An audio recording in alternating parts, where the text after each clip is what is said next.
کرامت میں کیا اور معجزے میں کیا فرق ہوا؟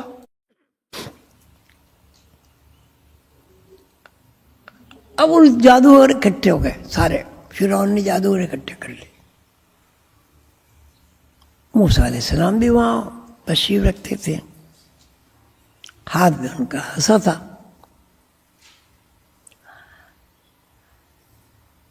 اب جب انہوں نے باز پھینکے، رسیاں پھینکی، وہ سانپ اور اژدہے بن گئے، تو موسیٰ علیہ السلام تھوڑے سے متاثر ہوئے. اب اللہ تعالیٰ فرماتے نہیں، لا تخف ولا تحزن، خوف نہ کر، کسی چیز کی پریشانی میں مبتلا ہونے کی ضرورت نہیں ہے. ان اللہ معنا، تیری ساتھ اللہ ہے.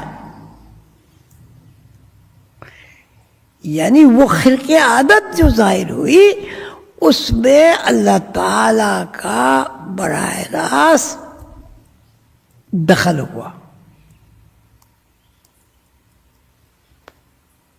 اور کرامت میں یہ ہوا کہ اللہ تعالیٰ کا دخل تو براہ راست ہوا،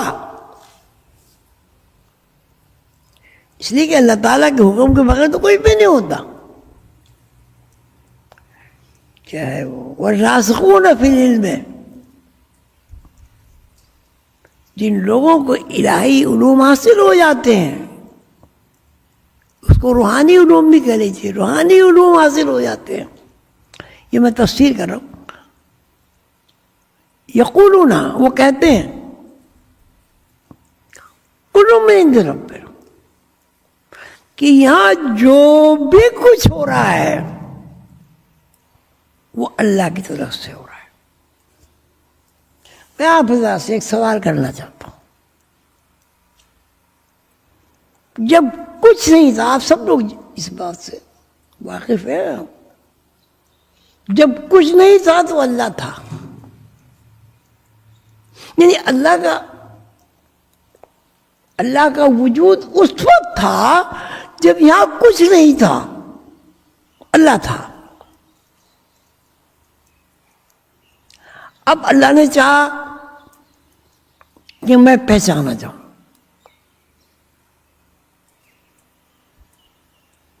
جب اللہ نے چاہا کہ میں پہچانا جاؤں، اب ضروری ہوا کہ پہچاننے کے لیے لوگ بھی ہونے چاہیے، وسائل بھی ہونے چاہیے.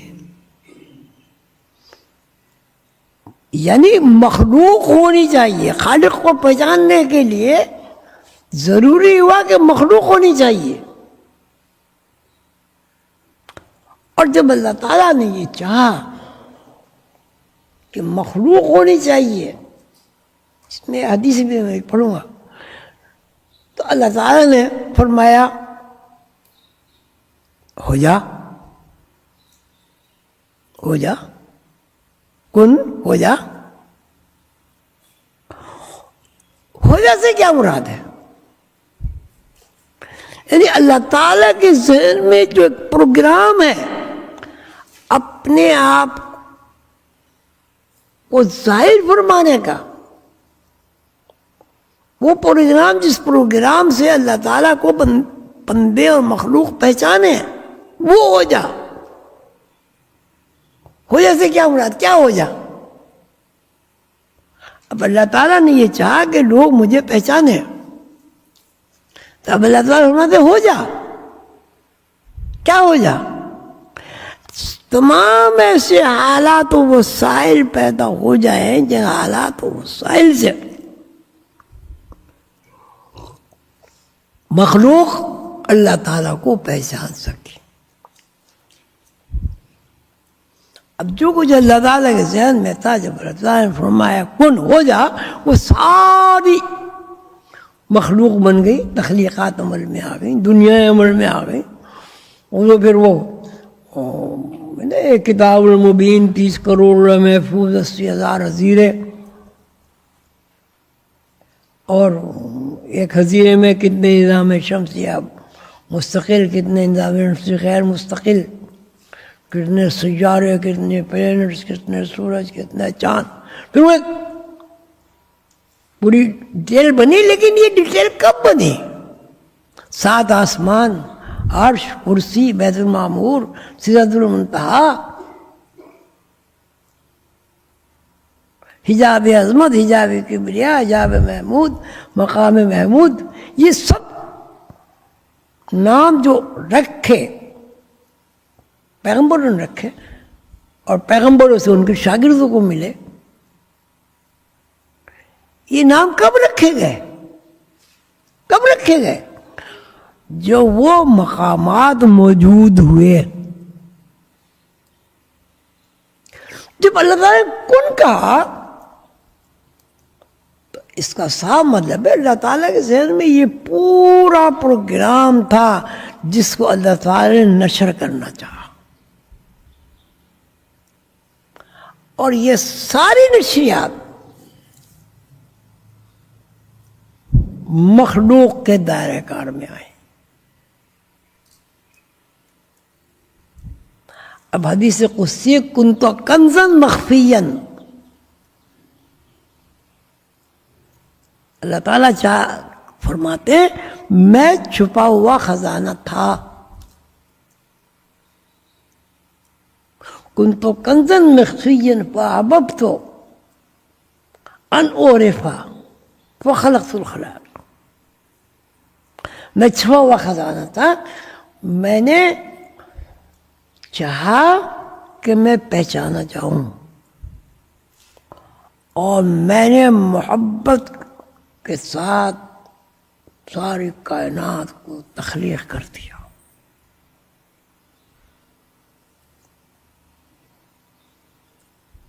اب کائنات کو تخلیق کرنے کے معاملے میں پھر ہمیں یہ سوچنا پڑتا ہے.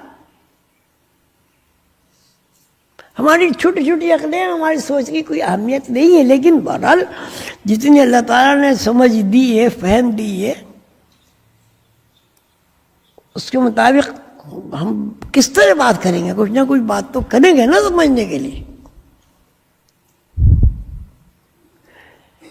اللہ تعالیٰ نے یہ چاہا کہ میں پہچانا جاؤں. اللہ تعالیٰ نے یہ چاہا میں پہچانا جاؤں. جب اللہ تعالیٰ نے یہ چاہا میں پہچانا جاؤں تو انہوں نے کائنات کو تخلیق کر دیا. یعنی کائنات کی پوری تخلیق اس بات کی علامت ہوئی اور اس بات کی ذمہ دار ہوئی، اس بات کی پابند ہوئی کہ وہ اللہ تعالیٰ کو پہچانے.